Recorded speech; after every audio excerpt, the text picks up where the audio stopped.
Welcome back to No Chill with Gilbert Arenas. We're back with a special heat check edition, looking at all the off-season summer moves.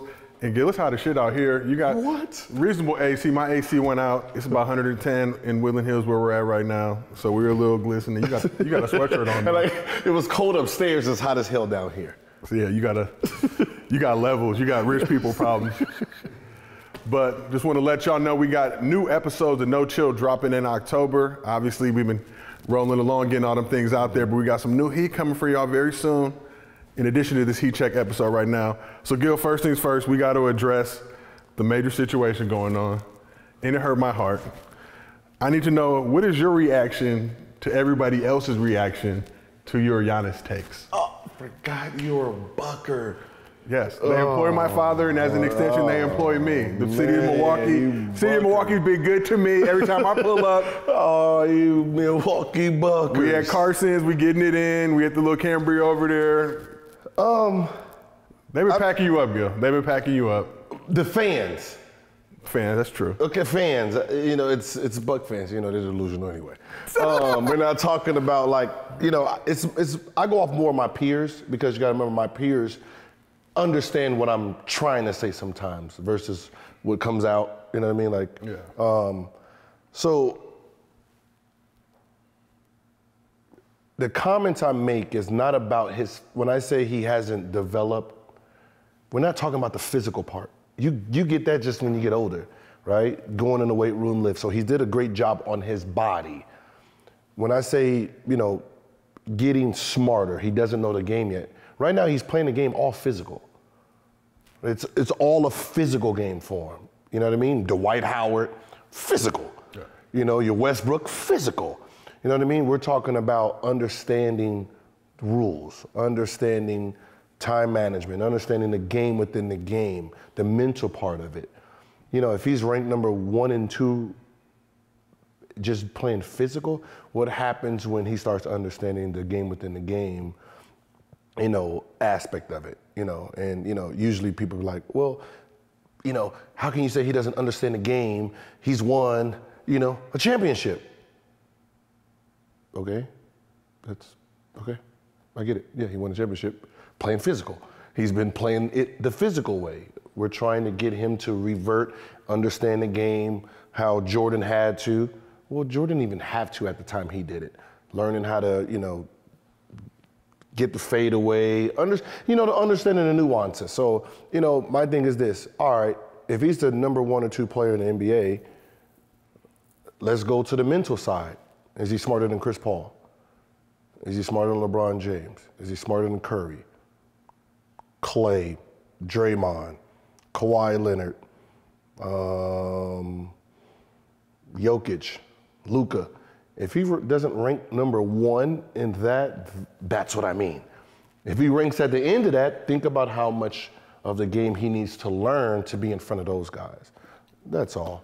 And then when I said the in shape part,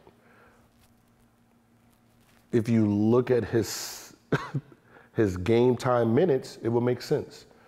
In the last 5 years, he's only played 40 minutes 4 times in the last 5 years. In the playoffs, he's 1 in 5 in playing over 40 minutes. Because some people, like, he exerts so much energy that he's never known how to get into another level of in shape. There's just some people, like last year, he's probably the only superstar that didn't hit 40 minutes last year in the regular season. Yeah, but, you know, just to play devil advocate, just from that Bucks fan perspective, I think Giannis was somewhere around like 33-minute range. But this is a guy, a lot of those games are out of question. He don't need to play a lot of those games beyond that range, right? Come postseason, those minutes increase, that workload increases. And I think we've talked about this on the show too. It's like Giannis started playing when he was like 14. So from one side, I understand what you're saying from the knowledge, and to me, that's scary as shit to think about a guy who's a 2-time MVP that still has so much room to grow in that space. And other names you mentioned, you know, you look at a guy like Luka, those guys were playing at a very earlier age, playing in systems in Italy and Slovenia where they were essentially playing at like a pro type of level, right? So I don't knock Giannis for that, but I will say growth from when he came to the league, scrawny. We had Larry Sanders on the show and other guys who have spoke to, Giannis's improvement and growth. And you talk about the physicality. Feels like he's adding layers to his game. He very well may never get to that third level. He's been working on the three-point shot and improving his jumper, but does he need to? Like, he's already a two-time MVP, top 75 NBA player. Without all that stuff, yeah, if he gets a three-point shot, he could go down as the greatest player in NBA history. Yeah, but isn't that the goal? Always. But that's what I'm saying. Yeah. I could have said nothing and he just stops right here and then he goes down as top 5, but isn't that the goal of how his mind is, to be the best? For sure. Well, to be the best is getting stronger is not your problem anymore.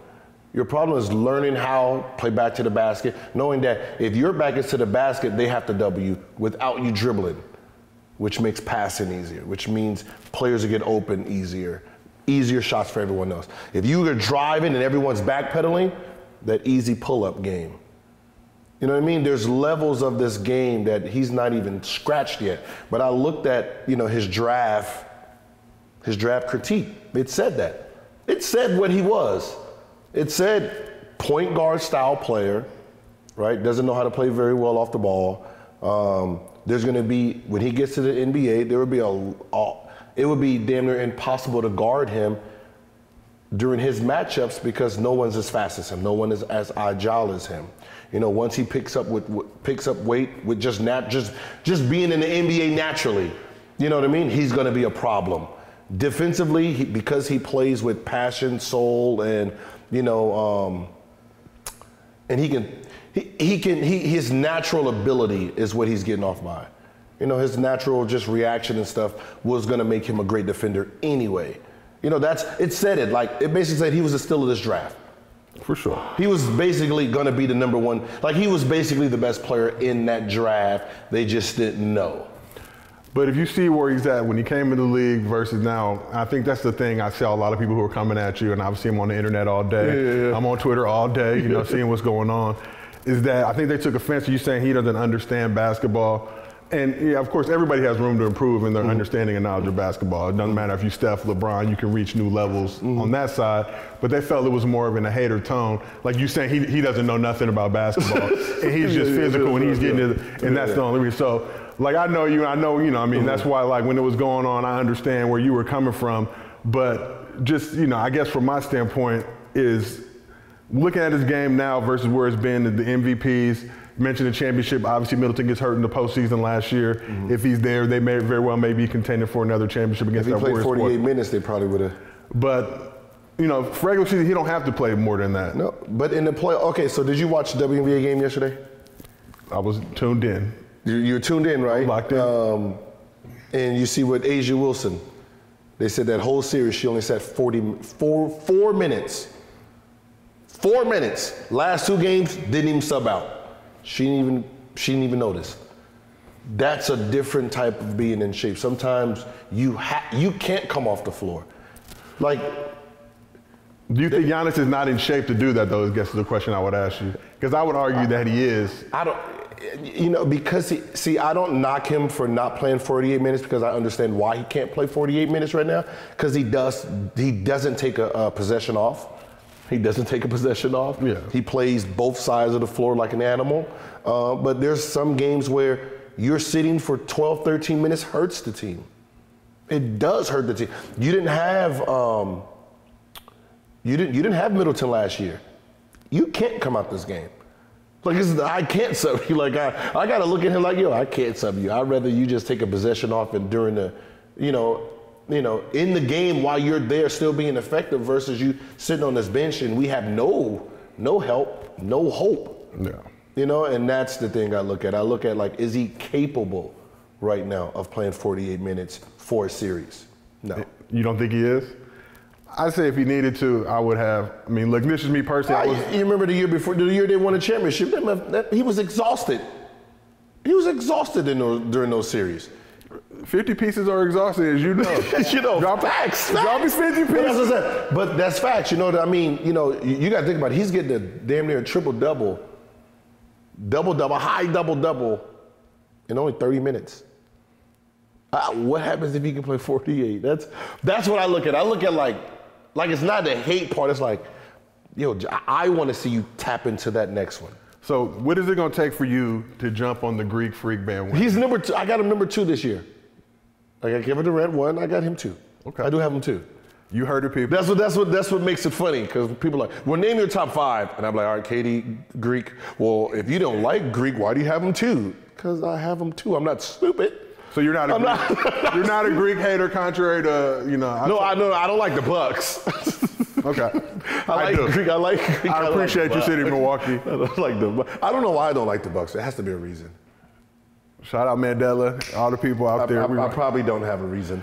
But Gil, can you do me a favor? Can you look into this camera? Which one? This one right here. That one? I need you to apologize to all the Greco-Nigerians for the Giannis take.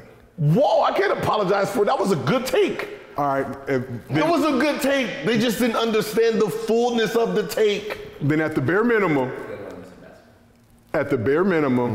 I need you to rent out the Topanga little Dine-In 12 over there, round up all the local kids in the area, get Sierra Canyon, get your daughter, your son, their crew, and we need a screening of Rise to show our love to Giannis Antetokounmpo. Can you do that? Okay, I can do that. For the people.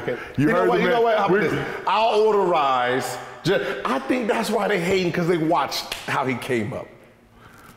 How do you not see that story though? No, I loved it. Okay.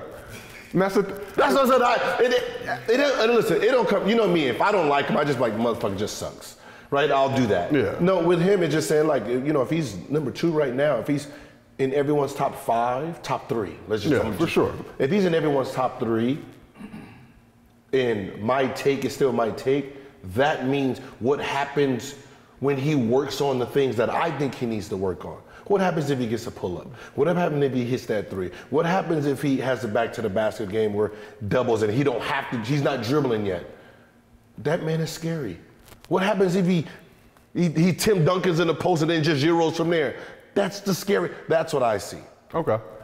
Look, you know, I'm gonna let the internet's gonna do whatever they do. Whoever is listening to the show, open your hearts and really listen to what Gil has to say.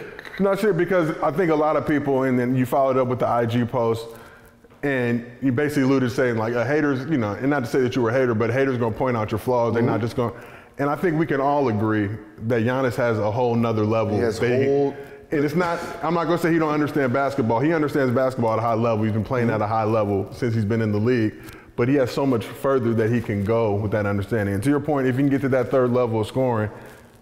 3rd level scoring, I mean, just understanding just how to play the game. Like, what I'm saying is, I thought I knew basketball until I watched Jason Kidd, until I talked to Jason Kidd. And like you can see that there's a whole nother level of this game that, you know, some people just play. Yeah. And when I say, like, some players just play, All the Smoke, they interviewed Grant Hill, right? Grant Hill was talking about the time he was at UCLA working on his he was changing his shot. And the young Kobe Bryant was on the down far end working with his trainer. He said, Kobe's going hard. And then at the end of it, Kobe's like, oh, let's play one-on-one. He was like, I'm not gonna say no. You know what I mean? You know, at this point in time, Grant Hill's a 4-time All-Star.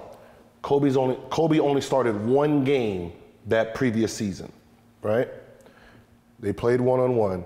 Grant Hill said, that was the understand this, that was the hardest thing he ever done in the summer was play Kobe one-on-one. He didn't know how to get, he's a 4-time All-Star. He didn't know how to get better in the summer. All he wanted to do was lift, run the beach, play basketball. A 19-year-old kid taught him how to develop his basketball game. Because you don't know. Some players don't know how to develop their game. They just want to go in, lift, do the what's the name, like you see it on IG, right? They sitting there doing the ropes, they're doing all the cardio stuff. You know, if you want to put them in, you know, show horses, a bunch of show ponies out there. But when it comes to, I need to work on my left hand, I need to work on my shot. If I shot 38% this year and I'm trying to shoot 40, that might take maybe 100,000 shots that summer. Some people don't do that. You have a 4-time All-Star that learned from a 19-year-old. But I guess do you not feel like Giannis is doing that? Because from everything I've heard, and these are from knowledgeable people that are in the know, he's putting in a ton of work on his game, trying to improve those things. I can't say that I can see it. I can see the little things. Like, I can see, okay, he put in a couple hours, working on that. But you got to remember, if you put in 100,000 shots on your mid-range, it's going to be a drastic change in your game when that season starts. I had Jason Richardson. Couldn't shoot a gun to save his life. Couldn't shoot a gun, couldn't shoot it, couldn't do nothing with his shot. And in the summer, he was like, the way people played me, I don't want to be played like that no more. What do I got to do? He would sit on that machine. We had the shooting machine. He would take thousands of shots a day. Thousands of shots a day. Became a three-point shooter, a deadly three-point shooter. Top 5, top 10 in NBA type of deadly shooter. So, you know what I mean? So, but just, when you're going into the summer, you have to work on flaws, not strengths. The strengths is, you already got the strengths. Start working on them flaws, clean them flaws up every summer. Dwayne Wade with the bank shot, the mid-range. You remember, he didn't have a mid-range when he first came in. He didn't have that corner bank shot when he first came in. The pump fake. You gotta remember, if you look at Dwayne Wade, he added something every single year to improve his overall game. It's not like fix it in the summer. Like right now, if you want to work on your mid-range this summer, all summer work on the mid-range. Next year, pull it out a little bit. Next year, the 3. Next year, the post-up. By the time you finish 9 years, you have a complete game. So we're gonna see. Giannis got a lot. He got to prove Gil wrong. Well, listen. He had, and this is when you talk about the international players too. There's a disadvantage with them sometimes because they have to participate in summer stuff, right? So he had to play in the games this summer where he probably didn't get to work on his individual. So now he has to use the season to start trying to clean that up. And there's only so much time you can do during the season playing games, traveling, practicing, so. We're gonna see. If Giannis comes back with a wetter, we're doing a special show. We're pulling up to Milwaukee. And then I can put him, 1A. We're gonna do a dunk tank in Milwaukee. We're gonna let Milwaukee fans that each one will get a chance. Giannis' whole family, little son, will get in there too. But let's keep this thing moving and shaking. So you told the homie Vlad TV that in your mind Steph was top 10 sight unseen. But in that top 10, where are you putting Steph? Because obviously after winning the championship this year. I don't want to do that. Got to. I don't want to do that. They made me ask you, so you got to answer. Where I'm going to put him at in the top 10? Where you in your top 10? Where are you putting Steph Curry? I'm going to say safe, just 10. Ooh. I got to put him in without me really diving in. Without me diving in, I'm just going to put him at 10. Because you got to remember, he still hasn't finished his career. For sure. So because he hasn't this point. He hasn't finished his career to this point. Everybody else is done. So when you're talking about like players like Bill Russell, Larry Bird, Karl Malone, those dreams, those guys that's sitting around that 8, 9, 10 area, the big O, like even though he's probably should be a little bit further, but that realm of sitting, I gotta try to figure out, you know what I mean? It's like, but eventually, he should be mixed in. So I got an easier one for you. Obviously, the talk after Steph won the championship, won the Finals MVP, Western Conference Finals MVP. Better point guard than Magic Johnson. Do you agree or disagree with that? Better point guard? That's what the discussion was. Only because I grew up on what a point guard is versus what it is now. You got to remember, I'm the hybrid of what Steph is. So I'm in the Steph category. It's unfair to put Magic, Steve Nash, John Stockton, all those guys on the same, because we're gonna have just as many, not as many assists. We're gonna be decent, but our points versus theirs gonna be so far in front that we automatically damn near trump what they're doing. Because if they're averaging 12 and we're averaging 7, They're averaging 15 points, we're averaging 30. That's a big fucking gap. If you take away everything Magic Johnson brought to the game, and just say Magic the basketball player and his stats, then yes. But but then when you talking about the impact Magic made on the game, you got to remember when you're talking about Hall of Fame, you're talking about impact. Even though they're both impact players, but Magic was in that time where racism was still hot. 80s in LA, it was hot. Remember, 80s in LA was fine. Out of LA was horrible. For sure. You know what I mean? So Magic, Magic Bird, that whole thing. It was a big movement. I really don't even think that the world would allow you to put Steph in front of Magic. It's just, you're gonna. Maybe 30, 40 years from now when some of those older guys die off. But as of right now. What does Steph need to do in your mind in this now kind of, back end of his career? Because me, it's the same thing. We grew up in LA when Magic mentioned the city. Saw Magic open a movie theater in the hood with unlimited strawberry soda refills. Saw Magic bring a TGI Fridays in the Starbucks to the Ladera Center. So, it goes beyond basketball, and not to mention everything else he did. So if Steph opens up one in the hood of Oakland with the strawberry sodas, he could get into that conversation for me. At the end of the day, it don't matter what some people do. There's just a generation that won't even allow you. Steph can win 5 more championships, and people be like, I don't know if that was enough. He had Kevin Durant for 2. He had Draymond for 4. There's just a group that just. Them 80s, 90s, just for some reason, that's just the golden era of everything. You just can't beat nothing that was in the 80s and 90s. For us, I think for younger kids now who have no concept. There's no concept of who they are. It's just, the generations, there is a generational gap, but just like anything, there's a group of people that think Dr. J was the best player ever. Yeah. You know what I mean? They don't even want to hear nothing about Michael Jordan. There's that group still. Yeah, it's still, they're still around. You know what I mean? That's my pop's generation, your pop's generation. They rock with Dr. J. Heavy. That's their dude. That's what I'm saying. It's there's generations that just, you cannot tell them that there's another player better than them. So I listen to people that say, in this generation, Dr. J's not even top 10.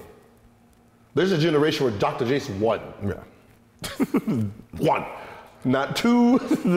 It's him first, then Jordan, and then everybody else's generation. There's no Dr. J, which is weird. All right, now let's shift gears. We talked about Magic, former Laker. Let's talk about this current Laker squad. Interesting offseason. They made the trade for Pat Bev, gave up THT. Not tripping. What do you think about that Pat Bev move and when this roster is currently constructed? Russell Westbrook obviously still on the squad. Darvin Ham coming in.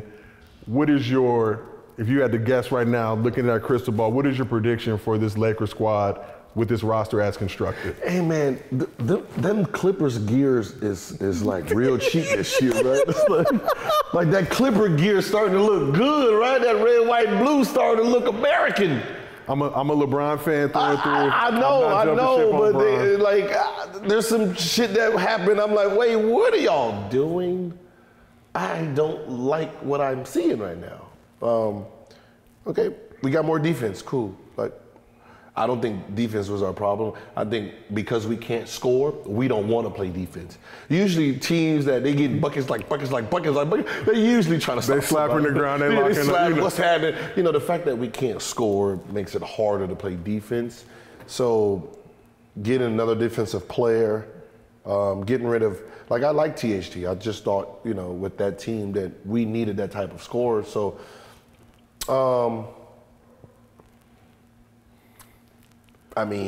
from our point guard position, they're gonna be sitting at the free throw line a lot. They're gonna be sitting at the free throw line a lot. Pat Bev, don't get me wrong, he has the capability of scoring. He averaged 37 a game in high school. So it's not like he can't score. He just he has a knack for playing defense, and that's what his mind is set on. So I don't expect him to have more than 15, 16 points this year. No. But I don't know if he's coming off the bench or starting. There's been talk about a Russ, Pat Bev lineup working, but we look at the Wait, say that again? There's been, I'm just telling you what Did you say 1 and 2? Starting together on the Lakers basketball Not team. 1 and 2. Just letting you know what the internet is saying. I'm a conveyor of the internet. So we just go have our backcourt that can shoot one jumper consistent. All right. But when you look at that big three of the LeBron, Russ, AD, obviously didn't work last year. We got a small sample size with all them dudes playing together. I think it was 21 games. They were 11 and 10, if I'm not mistaken. I'm sure the internet, somebody in the comments will correct me if I'm wrong. But AD healthy. Let's say perfect world, AD can play 65, 70 games. LeBron can play that 65, 70 game range. Russ can play 65, 70 games. I think he played with like 77, 78 last year, whatever it is. Do you think this squad, how do they pan in the Western Conference? I mean, listen, everyone is good if everyone's healthy. So, I mean, it's just being healthy. Are y'all going to do what y'all need to do is be. We know LeBron going to be healthy. We know he takes care of his body. It's just, does everyone else fall in line? We can't rely on a 38-year-old, to play 38 minutes, 40 minutes this year. Anthony Davis is going to really have to step up. I mean, you're supposed to be taking the lead right now to carry us to the promised land. Of course, you have LeBron who's going to, make sure we get there, but you're supposed to be the front runner of this. Him being healthy is going to be one thing. I'm pretty sure that he didn't work on a go-to move. He's one of those other superstars that don't have a move that he can recite 2 times in a row. He just plays the game. He's one of those guys that he needs to have a go-to move. Like when shit gets rough, you missing shots, you can't do this, you're not getting to the free throw line. We can give it to you. You have a go-to move. We know Tim Duncan's off the backboard from the right side. We know his go-to move. Yeah. You know what I mean? We know Tony Parker's pick and roll, spinning. We know his go-to move. So it's just Clippers looking good right now. I'm just gonna say that. It is the first time since probably '96 where I would say Clippers could be better this year. I mean, let's be the Lakers had those post-Kobe years were very, very high boo-boo. But it was still Clippers. That's it was fair. still the Clippers. But that squad has retooled. But now let's take it to the East. Got to talk about these Nets. Probably the most tumultuous offseason from KD demanding a trade. Reports circulating that he wanted Sean Marks and Steve Nash to get the boot. Him meeting with Josiah, kind of figuring out, squashing all that. Coming back, obviously Kyrie with his situation. When you look at that squad now and hopefully getting a healthy Ben Simmons back, what are your prospects for the Nets this season? I actually like the Nets. When they were talking about trades, they're talking about going to Boston. And I'm like, if I'm Kevin Durant, why would I go to Boston if they're giving up Green? Right? No, Brown. Jaylen Brown. If they were giving up Jaylen Brown. And I'm like. The Green was giving up Brown. Yeah. Like, why am I giving up Brown? Like, I would want to be with both of them for me to leave the team I'm on. Yeah. But to go there and one comes, it's just me and Tatum. Like, that's not better than me, Ben Simmons, and Kyrie. So it didn't make sense anyway. Most of the trades did not make sense unless it was star for star with the Lakers. So, once people started, talking about that and everybody's like, not going to make that happen, there was nowhere else he was going to go. Well, after the Gobert trade and what was given up in that trade, to get somebody like KD. There was nothing given up. It was nothing given up. We all know that. I'm just saying, on the paper. On paper, yeah, they gave away paper. Multiple not draft money. picks. I'm just saying multiple, but something at that level to get it. KD wasn't going to happen. Yeah, it kind of messed up. It kind of messed up trades this summer because then everybody wanted to load up on picks and all of this stuff. So, which I don't really understand, but hey, more power to y'all if that's your thing. Hoarding picks. With Kevin Durant, Kyrie doing what they do, now you have. Cam, was it Cam, the young kid there who was there last year? Yeah. Sure. There was a run when them guys was hurt where he was averaging about 20. So with him having some experience coming off the bench now, you got Ben Simmons who's going to play 1 through 5. I think that's he plays defense. You know what I mean? So you have You have a Draymond Green to Kevin Durant and Kevin Durant and Kyrie. That could be scary. You got Kyrie playing a full season in theory, as of right now. As long as nothing stupid happens with the COVID and monkeypox 7, whatever the hell comes out. As long as nothing happens right there, when everyone, let's just roll it as we see it, and hopefully. So, is that squad still, in your opinion, the favorite to come out of the East, or have they been supplanted by the Celtics or the Bucks? They're top 2. Philly's looking nice. Not even gonna lie. They look like a more balanced team. Yeah.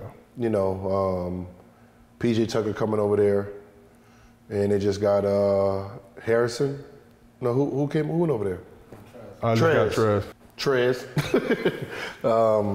So with a nice little package of the 5, you got Maxey coming in. I heard he was killing this summer, just really working on his game. That should be a very, very good team. Scary. Bucks didn't get anybody, right? They don't need it. They got Giannis.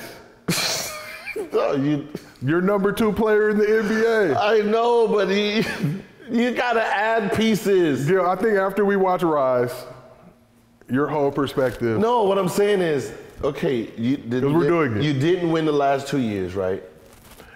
Yeah, but there was other situations in play that okay, even if they're all healthy, they're still not good enough to beat some of them teams out there. Because you got to remember, from the championship team, they lost players. For sure. Right? So, adding some extra pieces to Giannis. You can't keep using Giannis the way you use Giannis. We're gonna see, Gil. We're going to Milwaukee. You have your power forward playing point guard, basically. They said you got to check in when you come to Milwaukee. That's all I'm gonna tell you. You got to check in. Who goes to Milwaukee? Milwaukee's a great city. Is All-Star Weekend there? It's better than Cleveland, in my opinion. No, I'm just saying, is All-Star Weekend this year? No, it's Utah. All right, good. Then I'm good. It's Utah. I ain't never got to step foot in. We will not be turned. I never got to step foot in there. It's Utah? We will not be turned up in Utah. No disrespect to Utahians. It's in Utah this year? It's in Utah. But Bucks. We might be there on Zoom. So I'm gonna be real. So we're gonna Zoom. Where do you have Bucks then? It's hard, honestly. 3? I mean, it's 4. Because you got the Cavs now that 5. are young and scrappy. No, in the East. Okay. 4. You just never know. I mean, I think the Nets, obviously on paper with KD in that squad now, looking for revenge. Kind of getting that revenge tour going. But you can never discredit what the Bucks got going on. I think Coach Bud and what he's doing with that squad. And now another year of Giannis. Giannis looking at Gil takes, really shooting threes while looking at Gil takes. There's some teams that they use the excuse of, we got hurt if we're healthy and we got a healthy team. Yeah, for sure. But that's not how it works. Especially when other teams are adding new pieces. So they're adding pieces to neutralize someone like Giannis. Even looking at Boston adding Brogdon, that's going to be huge for them. Yeah, that's what I said. It's a huge thing. Miami. Who do they add?